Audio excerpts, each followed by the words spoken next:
tavfiqli odammisan? Tavfiq Alloh taoloning ilhomi. Tavfiq Alloh taoloning yo'lashi.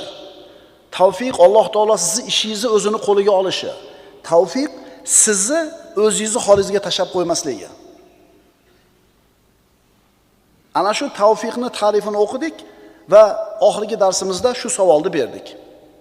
Sen, birodar, tavfiqli odammisan? Alloh senga tavfiq berganmi?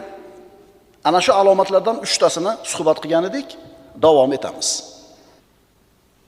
Birinchisi, agar senda iymon bor bo'lsa, bu tavfiqning alomati. Alloh yo'l beribdi, Alloh qo'llabdi, iymon keltiribsan. Tavfiqning ikkinchi alomati ilmga bo'lgan rag'bat, ilmga bo'lgan harislik. Uchinchi alomati savobli amallarga muvaffaq bo'lishliging. Tavfiqning to'rtinchi alomati da'vatga Alloh taolo seni burishligi. Dinni, yaxshilikni odamlar o'rtasida tarqatishga muvaffaq bo'lishing tavfiqning to'rtinchi alomati. Bu ish odamlarga dinni o'rgatish, odamlarga Allohni tanitishlik eng afzal insonlar, payg'ambarlardan qolgan meros. Chunki odamlarni Allohning diniga da'vat qilishlik payg'ambarlarning ishi bo'lgan. Bilasizmi, eng yaxshi odam kim? Eng yaxshi odam shunday odamki, Allohni bandalarga suyukli qiladi. Bandalarni Allohga suyukli qiladi. Ya'ni bandalarga Allohni tanitadi, ilm orqali Robbilarini tanitganidan keyin bandalar Robbisini tanib yaxshi ko'rib qolishadi. Endi Robbisini yaxshi ko'rib Allohga qulchilik qilgandan keyin Alloh bu bandalarni yaxshi ko'radi. Endi mana shu ikkala tomondan bir-biriga bo'lgan muhabbatga sabab bo'lgan da'vat qilayotgan odam odamlarning eng yaxshisi deyiladi. Allohni bandalarga mahbub qilish, bandalarni esa Robbilariga mahbub qilishlik. Astagfirullah. Va man ahsanu qawlan mimman da'a ila Allohi va amila solihan va qala innani minal muslimin. Odamlarni Allohning diniga da'vat qilgan va o'zi ham yaxshi amal qilib, shak shubhasiz men musulmonlardandirman degan kishidan ko'ra chiroyliroq so'zlovchi kim bor? Alloh taolo aytayapti. Eng chiroyli gapirgan odam kim? Mo'min bo'lib turib, solih amal qilib turib, musulmonman deyotgan odam eng chiroyli odam bo'ladi gapirayotgan. Beshinchisi, o'zingni tez-tez hisob-kitob qilib turishing. O'zingni nafsingni muhosaba qilib turishing. Ya'ni niyatni yangilab tuzatib turishliging. Amallaringni puxta chiroyli bajarishga harakat qilishing. Xato kamchiliklarini ko'rishing va ularni tuzatishga harakat qilishing. Bu ham tavfiqdan. Kamchilik bormi hammamizda? Hammamizda bor. Biroq bizga odob bilan, hikmat bilan, yo'li bilan manaqa kamchilik bo'lyapti desa, o'zingchi deysiz-ku. Voy, sengachi odob bilan, hikmat bilan hech kim yo'g'ida o'zingga nasihat qilyapti. Qabul qil, o'zingchi deydi. Mana qilgan ish mana bu joy ozgina chola bo'lib qopti desa, ha nima bo'ladi-da shunchalik, ha? Hikmat bilan qilingan tanqidni, aybingizga bo'lgan ishorani qabul qilmayotganligingiz betavfiq ekanligingizni belgisi. O'sha tanqidni qabul qilgan odam yana o'sadi. Al-kayyisu man dana nafsahu va amila lima ba'dal maut. Imom Ahmad va Termiziy rivoyati. Payg'ambarimiz aytadilar: haqiqiy xushyor inson kim? Endi Rasulullohning nazarlarida haqiqiy xushyor odam qanaqa bo'ladi? Rasululloh aytayaptilar, o'zini nafsini hisob-kitob qilib turgan va o'limdan keyingi narsa uchun ishlayotgan, amal qilayotgan inson haqiqiy xushyor kimsadir. Tushunarlimi?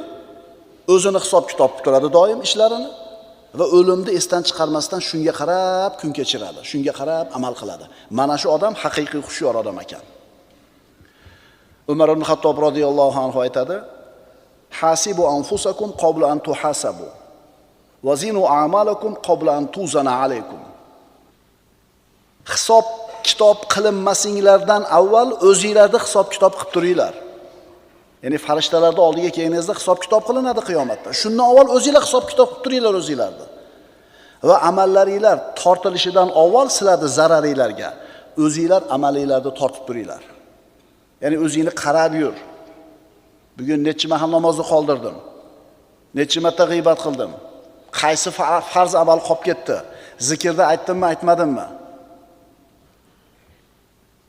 Tavfiqning alomatlari, Alloh sizni muvaffaq qilganligi, Alloh sizni tashab qo'ymaganligi, Alloh sizni qo'llayotganligining birinchi alomati iymoningiz bo'lishi. Ikkinchisi, shar'iy ilmlarga muhabbatingiz bo'lishi. Uchinchisi, savobli amallarga muvaffaq bo'lishingiz. To'rtinchisi, da'vatda hissangiz bo'lishi. Beshinchisi, o'zingizni hisob-kitob qilib turishingiz. Oltinchi alomati, qalbingni Allohga bog'lanib turishi. Bu ham bir nozik nuqta. Uni qadariga rozi bo'lishing.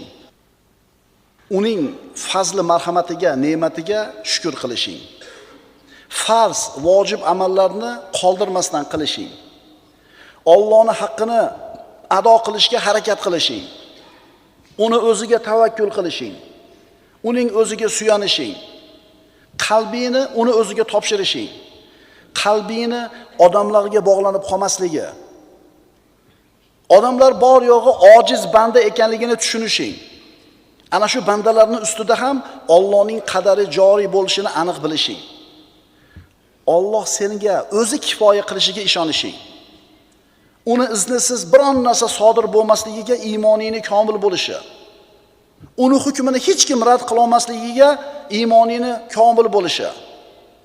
Taqdirni hech kim qaytara olmasligiga, hamma narsa uni qo'lida ekanligiga aniq ishonayotganliging, qalbingni Allohga bog'langanligi tavfiqning belgisi. Kim aytgani bo'ladi? Allohda aytgani bo'ladi dedi. Qalbingizni Allohga bog'langanligi, doimiy suratda bog'lanib turishligi tavfiqning belgisi. Ma sha'allohu kana va ma lam yasha lam yakun. Alloh nimani xohlagan bo'lsa bo'ldi. Alloh taolo nimani xohlamagan bo'lsa, shu narsa bo'lmadi. Alaysallohu bikafin abda. Alloh taolo so'rayapti. Axir Alloh taolo bandasi uchun o'zi kifoya emasmi? Men o'zim kifoya qilmaymanmi senga bandam deyapti. Parvardigor o'zing kifoya qilasan. Hasbiyallohu va ni'mal vakil deb turib xotirjam bo'ldingizmi? Demak, tavfiq bor sizda. Ibrohim alayhisalomni o'tga uloqtirishdi. Havoda uchib ketyapti. 2 sekundda, 1 sekundda tushadi. Shu fursatning ichida Jabroil alayhisalom kelib, "Alaka haja ya Ibrohim. Menga bir hojatingiz yo'qmi? Qalb ko'ryapsizmi Alloh bilan ovora bo'lganligi? Sizgami?" deyapti. Sizga hojatim yo'q. Robbimga hojatim bor, ammo Robbimga aytishga hojati yo'q deyapti. Nima dedi Alloh taolo? Ya naru kuni bardan va salaman ala Ibrohim. Hech kim o'ylamagan edi bunaqa yechimni. Mushkulani bunday hal bo'lishini birov o'ylamagan edi. Ibrohim alayhisalom o'tga tushdi. Olov ham sovuq, ham salomat bo'ldi. Qalbingizni doim Allohga bog'lanib turganligi tavfiqning belgisi. Astagfirullah. Va man yattaqillaha yaj'al lahu makhraja.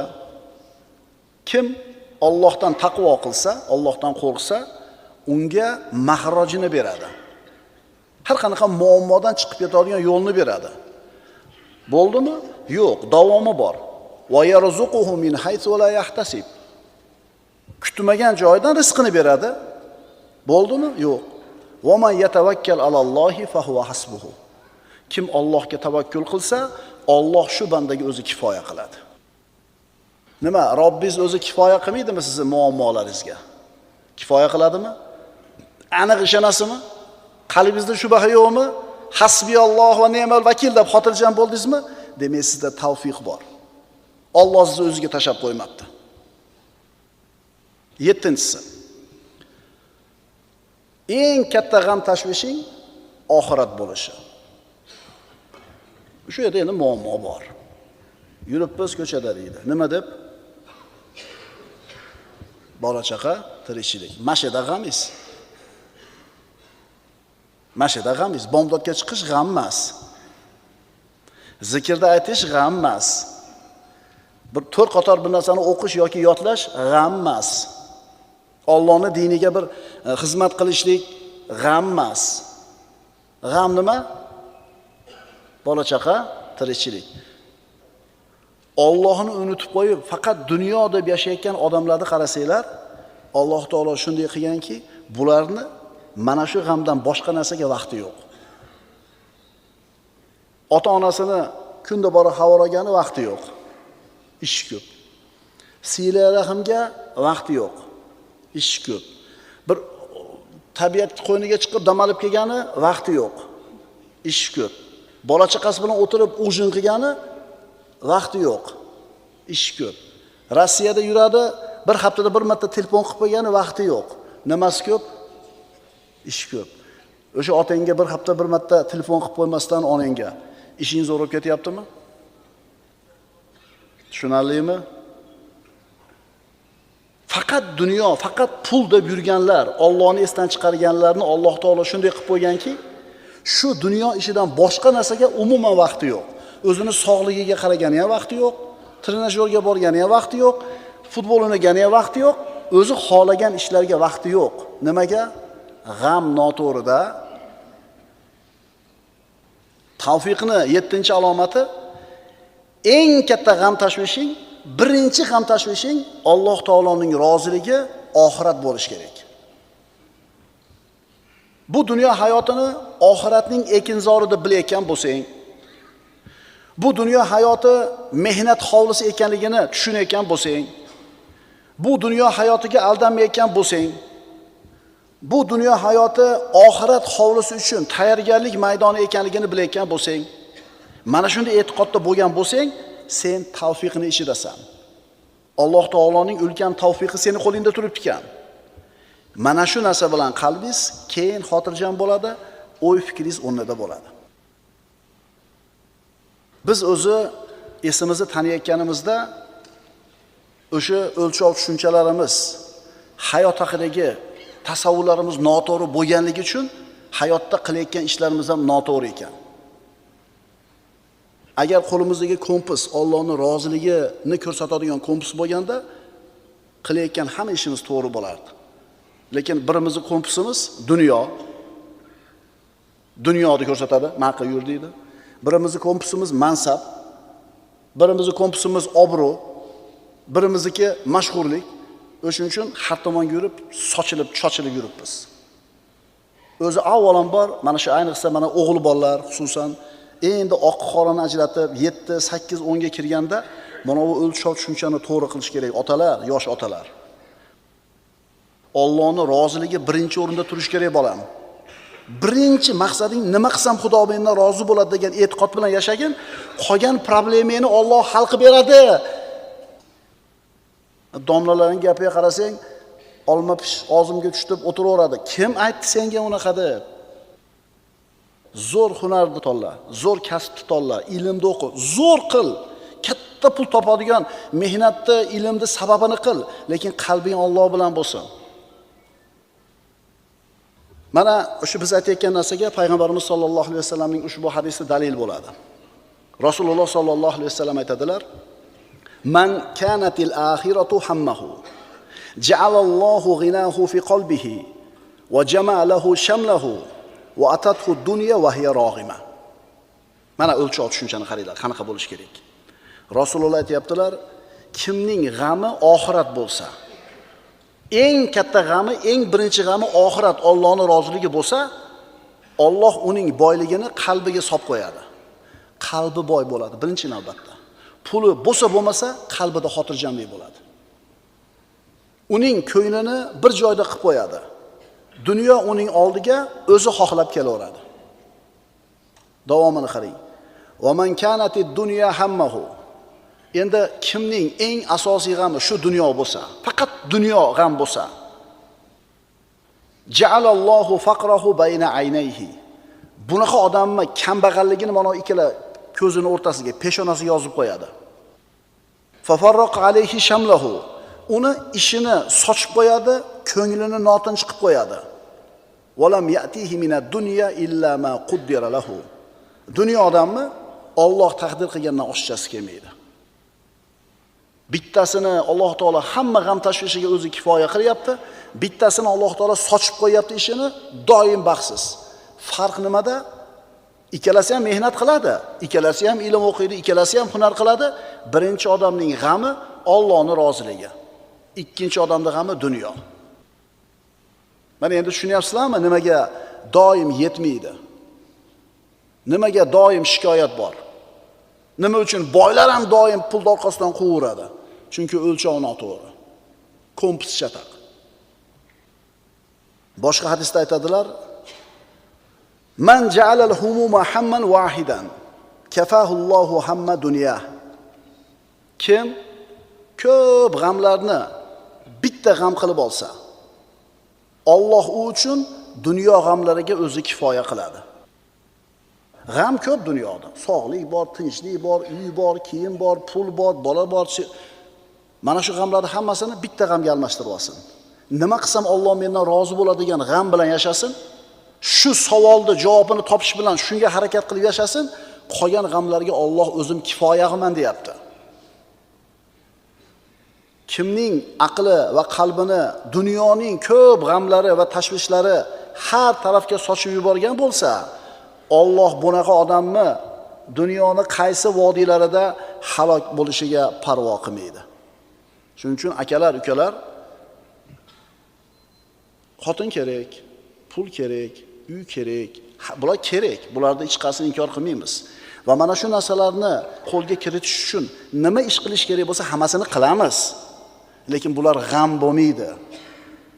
G'am Allohni rozi qilish bo'ladi. Birinchi alomati iymon, ikkinchisi ilm, shar'iy ilmlarga bo'lgan tavfiq. Uchinchisi savobli amallarni qilishga muvaffaq bo'layotganingiz. To'rtinchisi Allohning diniga da'vat qilishida ishtirokingiz bo'lishi. Beshinchisi o'zini hisob-kitob qilib turishi. Oltinchisi qalbni Allohga bog'lanib turishi. Yettinchisi eng katta g'am oxirat g'ami bo'lishligi. Sakkizinchisi gunohlardan tezda qaytishlik, tavba qilishlik. Kullu bani adama xattoun va xayrul xattoina tawwabun deganlar Rasululloh. Odam bolasi borki, xato qiladi, gunoh qiladi. Iloji yo'q. Banda ojiz, bilib qiladi, bilmay qiladi, adashib qiladi. Endi Alloh tavfiq bergan banda mana shunday bir gunohga kirib qolsa, tezda tavba qiladi. Tezda to'xtatadi. Afsus, nadomat chekadi. Allohga qaytib istig'for aytadi. Va chinakamiga tavba qilgan odam shu gunohni qilmagan odamdaqa bo'ladi. Daftarida bo'lmaydi bu gunoh. Nabiy sallallohu alayhi vasallam aytadilar: "At-taibu minaz-zambi kaman la zambala." Gunohdan tavba qilgan kimsa gunoh qilmagan kimsa kabidir. Faqat rosakam tavba bo'lish kerak. To'xtatdi. O'sha tavba nasuh tavba deganda 4 ta sifati bor. To'xtatish kerak, qattiq pushaymonlik kerak, qaytib qilmayman deb Allohga ahd berish kerak va shu gapida turish kerak. Allohning haqqida gunoh qilgan bo'lsangiz 4 ta shart. Agar odamning haqqi bo'lsa 5-inchisi qo'shiladi. Nima qilish kerak? Allohning haqqida bo'lsa tavbaning sharti 4 ta, bandaning haqqi bo'lsa 5 ta. Astagfirullah va tubu ilallohi jami'an ayyuhal mu'minuna la'allakum tuflihun. Barchalaringiz Allohga tavba qilingiz, ey mu'minlar, shoyatki shunda najot topsanglar.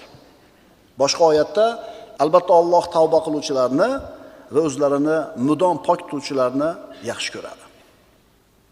9-inchisi jamiyatga foydali inson bo'lishing. Puling bilanmi, hunaring bilanmi, ilming bilanmi, maslahating bilanmi, mahallangga, qishlog'ingga, shaharingga foydang tegayotgan odam bo'lishliging Alloh taoloning senda tavfiqi borligini belgisi. Odamlarning xizmatida bo'lish, odamlarning hojatlarini ravo qilishga chiqish. Bu hamchi hammaga berilavermaydigan ne'mat. Jamiyatga foydali bo'lish ham hammaga nasib bo'ladigan narsa emas ekan.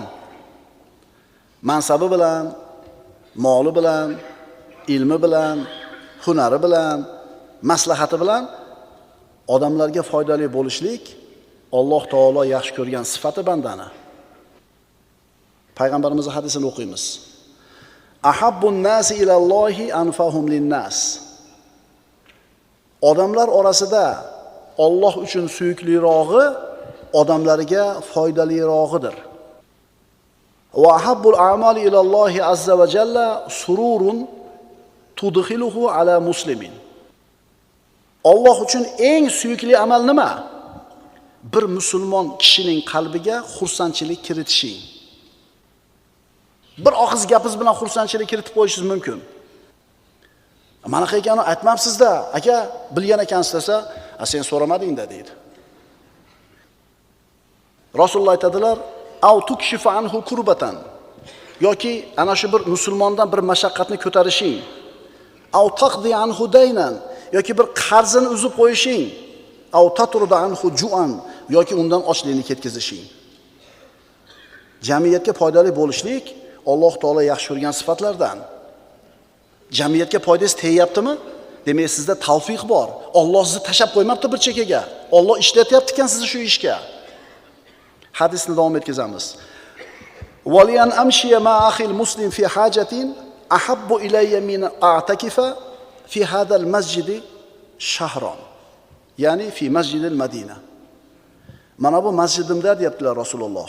Masjid-un Nabaviyda bir oy e'tikof o'tirganimdan ko'ra bir musulmon birodarimni hojati uchun yurishligim men uchun suyukliroqdir. Qarang, bir oy e'tikof o'tirsangiz qancha savobga ega bo'lasiz. Lekin Rasululloh aytibdilar, meni masjidimda e'tikof o'tirgandan ko'ra bir oy bitta odamni xizmatiga, yordamiga, hojatiga chiqib qo'yishlikni payg'ambarimiz menga suyukliroq deyapti. Boshqa hadisda aytadilar: "Wa man masha ma akhihi fi hajatin hatta yaqdiha lahu, thabbatallohu qadamayhi yawma tazulul aqdam." Kim bir birodarining ehtiyojini qondirish uchun u bilan birga yursa, qanaqa mukofot bor bunga? Alloh uning qadamlarini, oyoqlar, qadamlar toyilib ketadigan kunda mustahkam qiladi. Qiyomat kunida odamlarning oyoqlari toyilib jahannamga tushib ketadi. Ana shu kunda qadami sobit turadi. Nimani evaziga berilyapti? Jamiyatga foydali bo'lishligingiz. 10-si. Alloh azza va jalla seni ishingni o'zini qo'liga olishligi. Ya'ni Alloh seni o'zini holingga tashab qo'ymasligi. Xizlan, mahrumlik. Mahrumlik nima? Haqiqiy mahrum odam u puli yo'q, oilasi yo'q, dunyosi yo'q odam mahrum odam deyilmaydi. Haqiqiy mahrum odam Alloh bu odamni o'zini holiga tashab qo'ygan. Unga yordam bermaydi, uni qo'llamaydi. Mahrumlik Alloh seni o'z nafsing bilan yolg'iz qoldirib qo'yishi. Parvardigor, duoda qarang payg'ambarimizning duosini. Wala takinni ila nafsi tarfata ayn. Parvardigor, ko'z ochib yumgunchalik muddatga ham meni o'zim holimga tashab qo'ymagin. Agar Alloh sizni o'zingiz holingizga tashab qo'ysa, yarim sekund ko'p halok bo'lib ketishingiz uchun. O'sha yeyotgan oshingizdan bitta guruch o'tib ketadi tomoqqa, havo bilan klaponni shunday to'sib qoladi, pishdingiz. Rolda ketyapti, ko'zingiz 2 sekundga ketadi, tushdingiz. Jarga. Duoda qarang go'zalligini. Parvardigor, ko'z ochib yumgunchalik muddatga ham meni o'zim holimga nima qilmagin? Tashab qo'ymagin. Demak, birodarlar, tavfiqning alomatlari.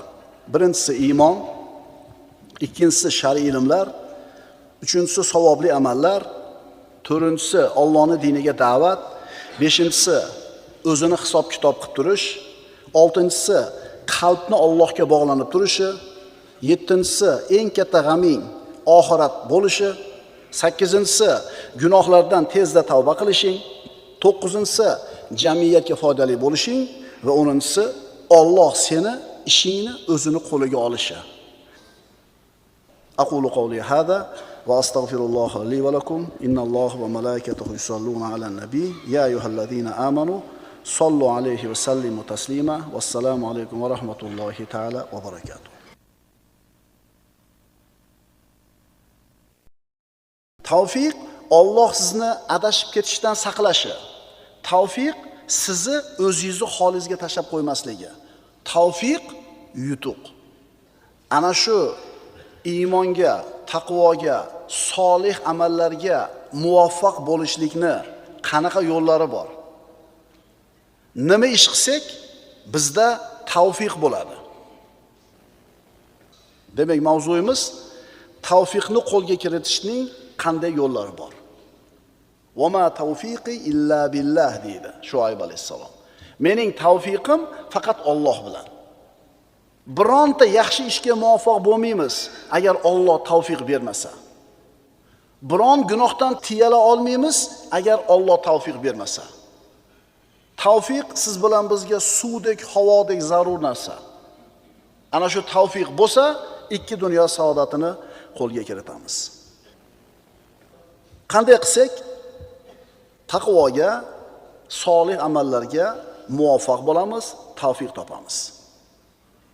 Solih amal va taqvoga olib boradigan tavfiqning sabablari. Birinchisi Allohga muhtojlik. Siz o'zingizni kuchingizga, quvvatingizga, tajribangizga, ilmingizga, pulingizga suyanmaysiz, ishonmaysiz. Bu narsalarni hammasini chetga surib qo'yasiz-da, qalbingiz Allohga muhtojlik hissi bilan to'ladi. O'zingizni ojizligingizni, zaifligingizni tan olasiz. Mana shunday zaifligingizni his qilgan holda Allohga ilhaqlik bilan duo qilasiz. Mana har kuni namozda Fotiha surasini o'qir ekanmiz, ihdinas sirotol mustaqim oyatini o'qiymiz. Bizlarni to'g'ri yo'lga hidoyat qil. Allohdan to'g'ri yo'lda so'rashimiz aytiladi. Gunoh ma'siyatni tark qilishlikka Allohning o'zidan madad so'rashimiz kerak. Hidoyatni va solih amalni Alloh taoloning o'zidan so'rashimiz kerak.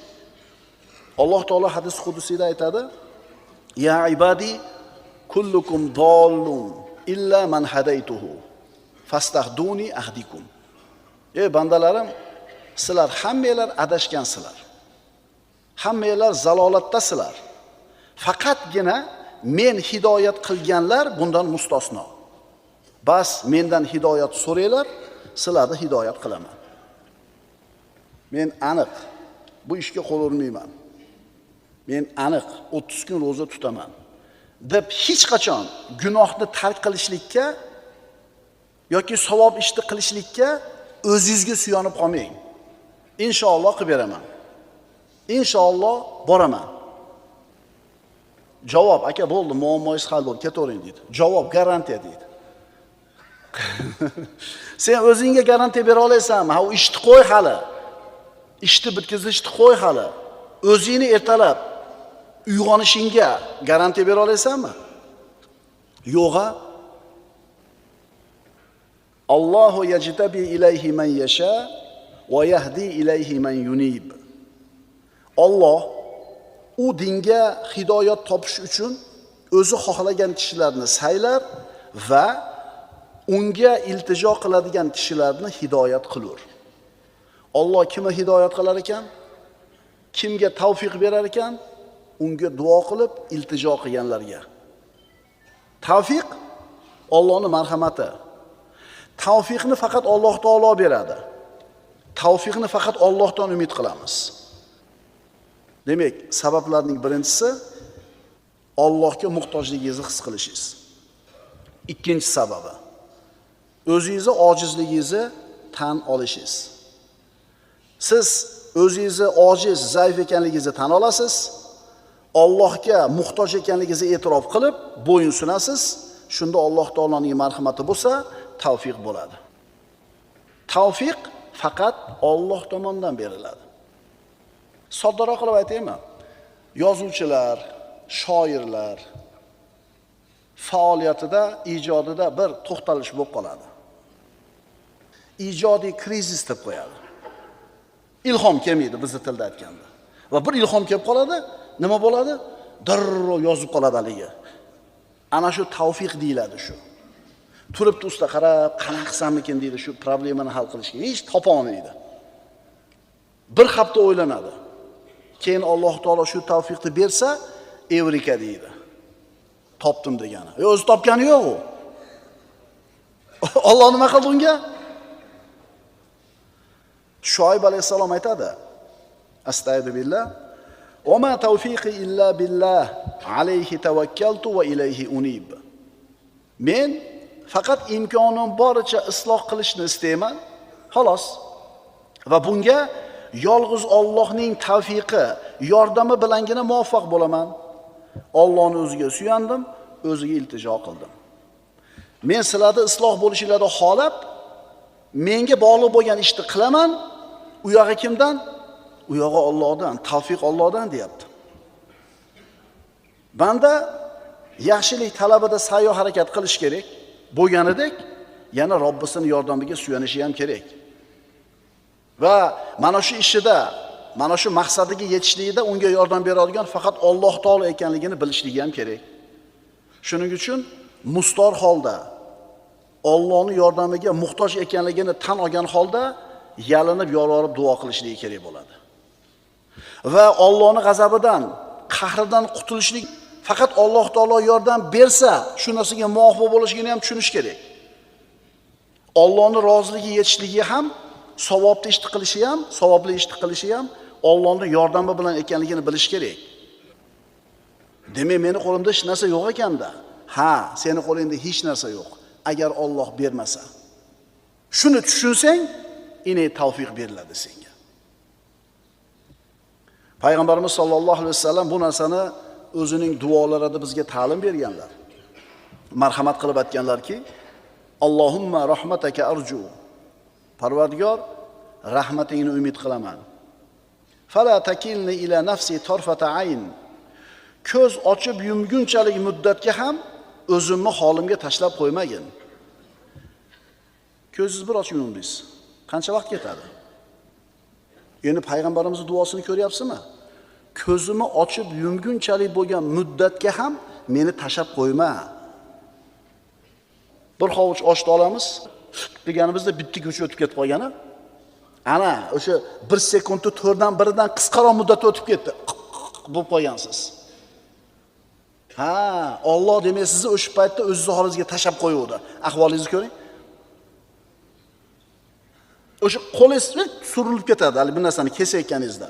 Bo'l qish kesildi, biroq oldi. Endi ko'zingizni yumdingiz, 2 sekundga qatib qoldi. Tushib ketdi jarlikka qarab. Siz tavfiqni nimaligini tushunsangiz, qo'rqadigan bo'lib qolasiz har bitta holatda. Parvardigor 1 sekundga ham, uni 4dan 1 muddatga ham meni nima qilib qo'ymagin? Holimga tashlab qo'ymagin. Shunda ko'zi ketdi. Aqulu qawli hada va astagfirulloh li va lakum deb domla o'zi ma'ruzani tugatyapti. Aqulu qawli hada va astagfirulloh li va lakum innalloh tugadi bu ma'ruza. Ana Alloh taolo olib qo'ydi ahligini, uxlatib qo'ydi. Ko'zi shunda ketadi, qarasa 2 soat o'tgan bo'ladi. Kech qopqon samolyotdan ketdingiz. Ey birodar, tushuning, agar Allohning tavfiqi bo'lmasa, tupurgingizni yuta olmaysiz. Allohning tavfiqi bo'lmasa, qo'lingizdan hech narsa kelmaydi. Endi tushunyapsizmi tavfiqni nimaligini? Muhammad alayhisalomdek zot aytayaptilar, Parvardigor meni o'zimni holimga tashlab qo'ymagin. Ko'z ochib yumgunchalik muddatga ham, undan qisqaroq muddatga ham doim tavfiqini berib turgin menga. Duoni qarang davomini. Va aslih li sha'ni la ilaha illa anta. Men uchun ishlarimni hammasini isloh qilgin, sendan o'zga iloh yo'q. Meni ishimni qisqa muddatga ham o'zimga tashlab qo'yma. Chunki kimdan Alloh taolo tavfiqni olib, o'zini holiga tashlab qo'yadigan bo'lsa, bu odam o'zining nafsini ham tutishga qodir bo'lmay qoladi. Toatlar zoyi bo'ladi, ma'siyatlar kirib qoladi. Mo'min odam qalbida mana shu qayg'u, mana shu o'y fikr doim turish kerak. Allohni tanigan oriflar aytishadi. Tavfiq Alloh seni o'zingni holingga tashlab qo'ymasligi. Xizlan tavfiqning ziddi. yordamsiz qo'yishi. Nima degani? Xizlan yordamsiz qo'yishi seni nafsingni o'zingga qoldirib qo'yishi. Payg'ambarimiz sollallohu alayhi vasallam aytadilar: "Parvardigor, men sendan izzatingni o'rtaga qo'yib so'rayman, meni adashtirib qo'ymagin." Agar Alloh taolo o'zingizni holingizga tashab qo'ysa, xolis voy. Tavfiq Alloh sizni o'zingizni holingizga tashab qo'ymasligi, xizlan xorlik Alloh sizni o'zingizni holingizga tashlab qo'yishligi. Demak, tavfiqning birinchi sababi Allohga muhtojligingizni bilishingiz, ikkinchisi o'zingizni ojizligingizni tan olishligingiz. Uchinchisi o'zingizni aql zakovatingizga suyanmasligingiz, aldanib qolmasligingiz kerak. Banda har qancha aqlli bo'lmasin, har qancha tajribali, har qancha mohir usta bo'lmasin, aqliga suyanib tavfiqdan behojat bo'la olmaydi. Chunki aqlda o'zigagina suyansiz, Alloh tavfiq bermasa, adashib ketishingiz aniq. Dalil. Mana g'arb odamlarini qarasangiz, yer yuzida yashayotgan xalqlar orasida aqlli, xushli odamlar, ilmli, ma'rifatli, ziyoli. Ammo Hindistonda qarasangiz, o'sha IT texnologiyalar bo'yicha birinchi IT ishchilar o'shada bo'lib turib, o'qimishli, ziyoli, hokazo, ammo molni tezagini betiga surtib yuribdi. Jinni deya olmaysiz, aql hushi joyida, lekin tavfiq yo'q. Ana shu sigir, ular muqaddasda biladigan sigir yo'lda o'rtasiga yotib olsa, bittasi kelib tur deb o'rnidan jildira olmaydi, jur'at qilisha olmaydi. O'zlari toshdan yasab olgan haykallarini olib ibodat qilishadi. Yana qaytarib aytaman, aqlda o'ziga suyansangiz, aql bu nuqsonli narsa. Aqlni chegarasi bor. Aql hamma narsani idrok qila olmaydi, xuddi ko'zda nuri singari. G'arbni qarang. LGBT, feminizm, 100 dan ortiq jins bor u yurtlarda. Ya'ni o'sha xalqlar tan oladigan 100 dan ortiq jinslar bor. Erkak va ayol jinsi bor. Odam alayhisalomdan 21-asrgacha jins faqat 2 ta bo'lgan. Endi hozirga kelib turib ana shu g'alb odamlari aqligagina suyanib, Allohni unutishuvdi. Alloh ularga tavfiq bermadi. 140 ta jins bor biz yurtimizda deyapti jurnalist. Nimaga ular mana shu tomonga oqib ketdi? Ular Allohni unutishuvdi. Alloh ham ularni unutdi. Alloh tavfiqini olib qo'ydi. Ularda aqli bor, dunyo ishlarida peshqadam, texnologiyalarda tengsiz, faqat ular aqligagina suyanishdi. Allohning tavfiqini so'rashmadi. Shuning uchun nima bo'ldi? Shayton ularning aqllarini o'ynatdi. Ilmingizga suyanmaysiz, tajribangizga suyanmaysiz, Allohning tavfiqiga suyanasiz. Astagfirullah. Istahvaza alayhimush shaytonu fa ansahum zikralloh. Ulaika hizbush shayton. Ala inna hizbash shaytoni humul khosirun. Ularni shayton egallab olib, ularga Allohni eslashni unuttirdi. Ana o'shalar shayton hizbi guruhidadirlar. Ogoh bo'lingiz kim? Albatta shayton hizbi bo'lgan kimsalargina ziyon ko'rgushidirlar. Shayton ularga Allohni unuttirdi. Alloh ularni unutdi, ya'ni o'zini holiga tashab qo'ydi, tavfiqini bermadi, xor bo'lishdi. Astagfirullah. Fama aghna anhum sam'uhum wala absaruhum wala afidatuhum min shay. Lekin ular Allohning oyat mo'jizalarini inkor etganlari uchun ularga quloq ko'zlari ham, dillari ham biron foyda bermadi. Ya'ni haq yo'lni ko'rib idrok qila olishmadi. Va ularni o'zlari masxara qilib kulgan narsalari, ya'ni Allohning azobi o'rab oldi. Aqlingizga suyanmaysiz, ilmingizga suyanmaysiz, mahoratingizga, tajribangizga hech qachon suyanmaysiz. Parvardigor o'zing sharmanda qilib qo'ymagin. Parvardigor o'zing qo'llagin. 1000 marta damlagansiz hali oshdi. Oshpaz bo'lgan bo'lsangiz. Har safar damlayotganda aytasiz, Parvardigor sharmanda qilib qo'ymagin. 1000 marta kraska sepgansiz o'sha mashinaga. Aytasiz, Parvardigor, "Men ko'zimni yumib turib qo'yaman" deydi. Ko'zni yumib turib qo'yasizmi? Demak, siz Allohni tanimaysiz ekan. Astagfirullah. Lahum qulubun la yafqahuna biha va lahum a'yunun la yubsiruna biha va lahum adhanun la yasma'una biha ulaika kal an'am bal hum adallu ulaika humul ghafilun. Biz jin va insdan ko'plarini jahannam uchun yaratganimiz muhaqqaqdirki, ularning dillari bor, anglay olmaydilar, ko'zlari bor u ko'ra olmaydilar, quloqlari bor u eshitmaydilar. Qarang, aqli, ko'zi, quloqi joyida, lekin Alloh tavfiqni olib qo'ygani uchun u aqllari haqiqatni ko'rsatib bera olmadi. Alloh taolo aytadi, ular chorvalar kabidirlar. Yo'q, ular beaql, befahmlikda chorvalardan ham battardirlar. Ana o'shalar g'aflatda qolgan kimsalardir. Ishonmang, mashinangiz yangiligiga. Ishonmang, shofirizi mohirligiga. 30 yildan beri Rossiyaga qatnaydi deydi. Mashinasi ham yangi, garantiya zo'r olib boradi deydi. Qayoqdan bilasan? Qayoqdan bilasan? U mashinasini yangiligi, shofirni mohirligi sabab xolos. Sen shu sababni zo'rini qilishing kerak xolos. Natija kim qo'lida? Yoki deydi Alloh taolo Furqon surasida, yoki siz ularning ko'plari haq so'zni tinglay oladilar, yo anglay oladilar deb o'ylaysizmi? Undoq emas. Zero ular hech narsa emaslar. Magar chorva hayvonlari kabidirlar? Yo'q, ular yanada yo'ldan ozgorroq kimsalardir. Imom Zahabiy aytadi: "La'anallohu zaka bila imanin va radiyallohu anil baladati mal taqwa."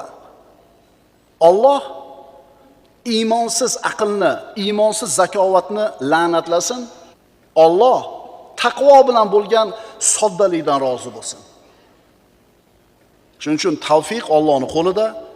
Tavfiqni Allohning o'zidan so'rashlik kerak. Aqlimizga, ilmimizga, tajribamizga suyanmasligimiz kerak. Alloh azza va jalla tavfiqini siz bilan biz ustimizdan ko'tarib qo'ymasin. Doimiy suratda o'zini madadi, tavfiqi, qo'llashligini ato qilgan bo'lsin. Aqulu qawli hada va astagfirulloh li va lakum. Innalloha va malaikatahu yusalluna alan nabiy. Ya ayyuhallazina amanu sallu alayhi va sallimu taslima. Vassalomu alaykum va rahmatullohi va barakatuh. Mening tavfiqim faqat Alloh bilandir. Oxirgi darsimizda ana shu tavfiqqa ega bo'lishlikning sabablari haqida mavzu ochgan edik, davom etamiz. Allohning tavfiqi siz bilan biz ustimizda doim bo'lishligi uchun birinchi navbatda biz Allohga muhtojligimizni izhor qilib turishimiz kerak. Ikkinchidan, o'zimizni ojiz ekanligimizni tan olishimiz kerak. Uchinchidan, aql zakovatimizga, ilmimizga, tajribamizga suyanmasligimiz kerak, aldanib qolmasligimiz kerak. Oxirgi darsimizda o'zingizni aqlingizga suyanib qolmasligingiz aytildi. Siyar alamun nubaloda aytilinadi. Imom Zahabiy aytadi: "La'anallohu zaka bila imanin." Alloh iymonsiz zakovatni la'natlasin. Va radiyallohu anil baladati ma'at taqwa. Alloh taqvo bilan bo'lgan soddalikdan rozi bo'lsin. Chunki o'tgan darsimizda aytdik. Ana shu g'arb odamlarining aqllari dunyo ishlarida tengsiz. Ilm-fanda, dunyoviy texnologiyalarda ularga yetadigan yo'q. Lekin iymon bo'lmaganligi uchun erkakka uylanib yotibdi, ayolga uylanib yotibdi.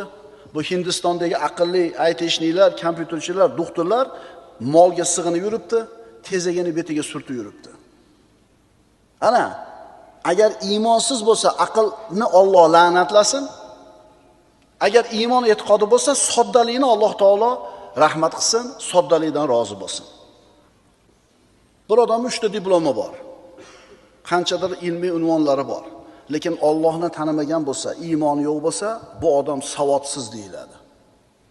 va bu ilmi foyda qilmagan bo'ladi unga. Chunki u uchala diplomi ham, ilmiy unvonlari ham qabristonda oldigacha boradi u bilan. Qabrga o'zi kirib ketadi amallari bilan, u diplomlari qoladi. Ammo biz aytayotgan unaqa diplomi yo'q, sodda oddiy aql egasi iymon e'tiqod bilan bo'lsa, uni ham mana shu boradi qabrda oldiga, qabrga bo'yiga iymoni bilan amali kiradi.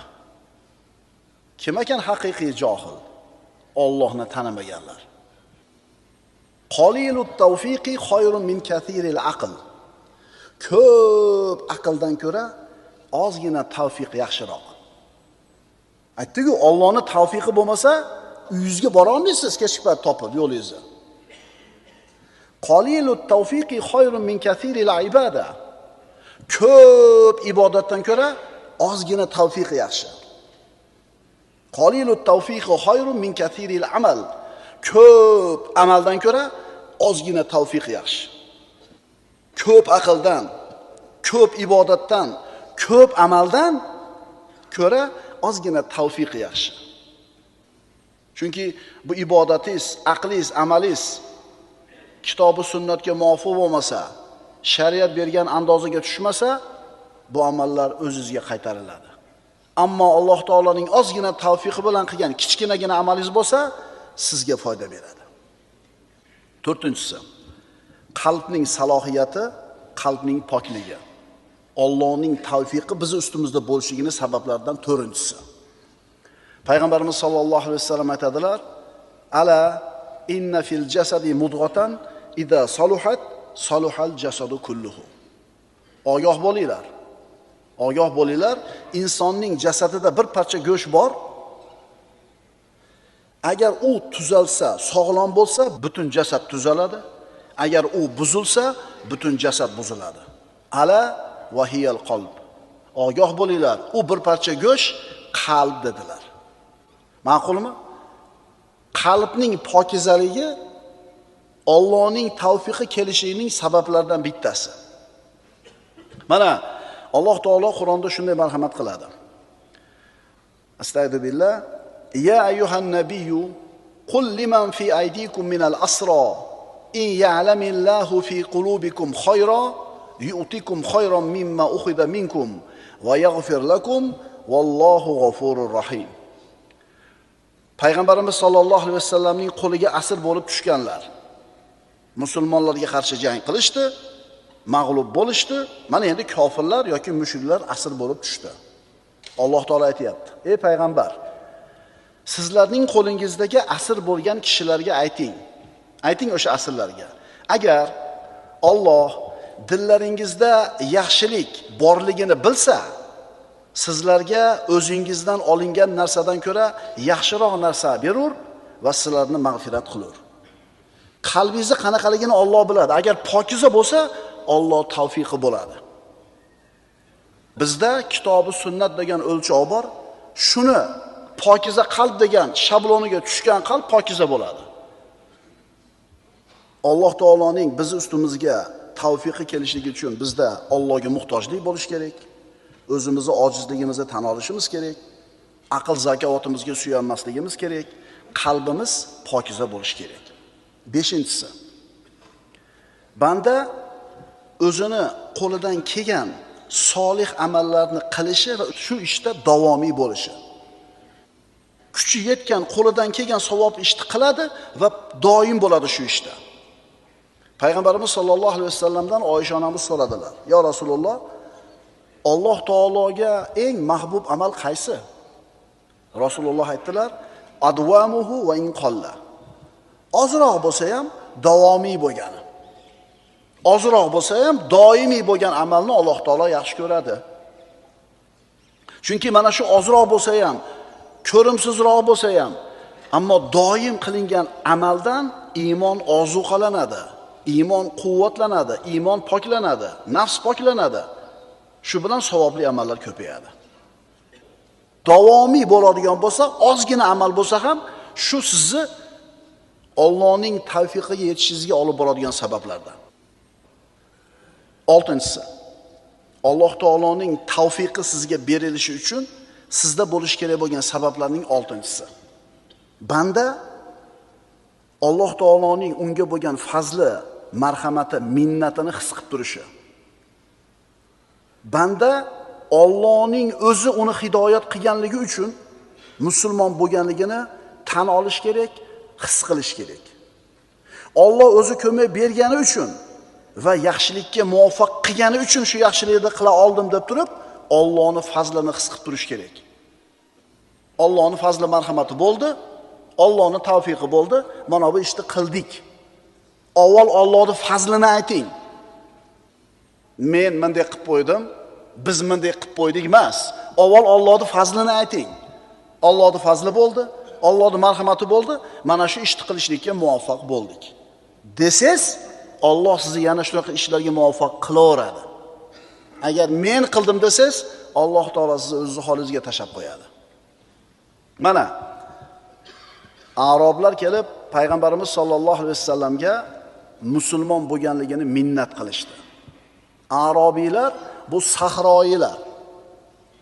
Ya'ni ta'lim tarbiyadan uzoq, odob axloqdan ancha chekada, dag'al, qo'pol, qo'rs odamlar. Bu yerga Arabiylar biz iymon keltirdik senga ey Muhammad, Allohga iymon keltirdik deb minnat qilganida Alloh taolo oyat nozil qildi. Astagfirullah. Yamunnuna alayka an aslamu. Qul la tamunnu alayya islamakum. Ular sizga musulmon bo'lganlarini minnat qilishadi. Ayting, sizlar menga musulmon bo'lganingizda minnat qilmanglar. Balillahu yamunnu alaykum an hadakum lil iman in kuntum sodiqin. Sizlar menga mo'min bo'ldik deb minnat qilmanglar, iymonlarni peshlamanglar. Balki Alloh, agar iymonlaringizda sodiq bo'lsanglar, Alloh sizlarni iymonga hidoyat qilganini minnat qilur. Nima degani? Alloh qalbingni ochmaganida kalima keltira olmas eding sen. Sen o'zim kalima keltirdim deb o'ylamagin. Boshqa oyatda Astagfirullah. Walau fadlullohi alaykum wa rahmatuhu ma zaka minkum min ahadin abadan. Agar sizlarga Allohning fazli marhamati bo'lmasa edi, agar Allohning fazli bo'lmasa, sizlardan bironta odam gunohidan poklana olmas edi. Walakinnallohu yuzakki man yasha vallohu samiyun alim. Lekin Alloh o'zining fazli marhamati bilan, o'zini tavfiqi bilan o'zi xohlagan kishini poklar. Alloh eshituvchi, biluvchidir. Agar Alloh tavfiq bermasa, o'zi yo'l ochib bermasa, o'zi bermasa, hech kim gunohdan tozalana olmas ekan. Agar Alloh qalbingizni o'zi yumshatib ochib qo'ymasa, hech qachon kalima keltirib musulmon bo'la olmas ekansiz. Ulamolar aytadi. Mana shu oyatda sharhida ulamolar aytadi. Aytayapti-ku Alloh taolo, agar Alloh taoloning fazli marhamati bo'lmasa, birontalar gunohdan poklana olmas edilar. Birontalar nima bo'lmasdi? Iymonga ham kela olmas edi. Ulamolar aytadi, Alloh taolo go'yoki shunday deyapti. Ey bandalar, agar meni tavfiqim bo'lmaganida sizlarning nafslaringiz iymonga bo'ysunmas edi. Iymonga kelish na o'zingizlar bilan maslahatlashib qabul qilinadigan qaroringiz ham emas, va na o'zingizlarda kuchingizlar bilan, xohishingizlar bilan qilinadigan ish emas. Sizlarning iymonga kelishinglar faqat menga bog'liq edi. Men qalbingizlarni ochdim, kalima keltirdinglar, deyapti. Men sizlarga iymonni sevimli qilib qo'ydim. Men uni qalblaringizda bezakli va jozibali qildim va men sizlarga kufrni, fisq, fujurni, osiylikni sizlarning ko'zingizlarga yomon qilib ko'rsatib qo'ydim. Biz o'sha bachchavozlikni yomon deb ko'ryapmiz. Zinoni yomon deb ko'ryapmiz. Tarozidan urishni yomon deb ko'ryapmiz. Isrof qilishlikni to'y-to'rkun ma'ruf marakalarda yomon narsa deb ko'ryapmiz. Chunki Alloh bizga shularni yomon qilib ko'rsatib qo'ydi. Endi boshqalarga nima uchun u narsalar chiroyli ko'rinyapti? Chunki Alloh ularning qalbini ochmadi, ularga bu narsani xunuk qilib ko'rsatib qo'ygani yo'q. Tavfiq shuning uchun faqat Allohdan so'raladigan narsa. Tavfiqni berishlikka faqat Alloh qodir. Tavfiqni Allohdan boshqadan so'rashlik bu tavfiqdan mahrum bo'lishlik degani. Kimdan so'raymiz ekan? Allohumma fiqna lima tuhibbuhu va tardo deymiz. Parvardigor, o'zing yaxshi ko'rgan va rozi bo'ladigan amallarga bizlarni muvaffaq qilgin. O'zing yaxshi ko'rgan va rozi bo'ladigan ishlarni qilishimizga yo'l bergin, tavfiq bergin. Agar sen yo'l bermasang, men hech narsa qila olmayman ekan. Endi o'sha savobli ishni qilib bo'lgandan keyin aytingki, Parvardigor, buni men qilganim yo'q, buni sen qildirding menga. Ma'qulmi? Payg'ambarimiz sollallohu alayhi vasallamdek zot ham rahmatan lil alamin bo'lgan zot ham Qur'onchalik ilmi va Qur'onchalik yana qo'shimcha ilmi bo'lgan zot ham hech kimi Allohning tavfiqisiz hidoyatga kelishiga sabab bo'la olmaydi. Amakisi Abu Talib vafot etdi iymonsizlikdan, kufrdan. Rasululloh qattiq qayg'urdilar. Chunki Abu Talib payg'ambarimizni yoshligidan tarbiya qilib katta qilgan edi. Payg'ambar bo'lganidan keyin u zotga iymon keltirmagani bilan himoya qilgan edi. Iymonsiz holda ketganida payg'ambarimiz qayg'urdilar. Shunda Alloh taolo oyat nozil qildi. Innaka la tahdi man ahbabta, walakinnalloha yahdi man yasha. Ey Muhammad alayhisalom, aniqki siz o'zingiz suygan kishilarni hidoyat qila olmassiz. Lekin Alloh o'zi xohlagan kishilarni hidoyat qilur, u hidoyat topguvchi zotlarni yaxshiroq bilguvchidir. Muhammad alayhisalom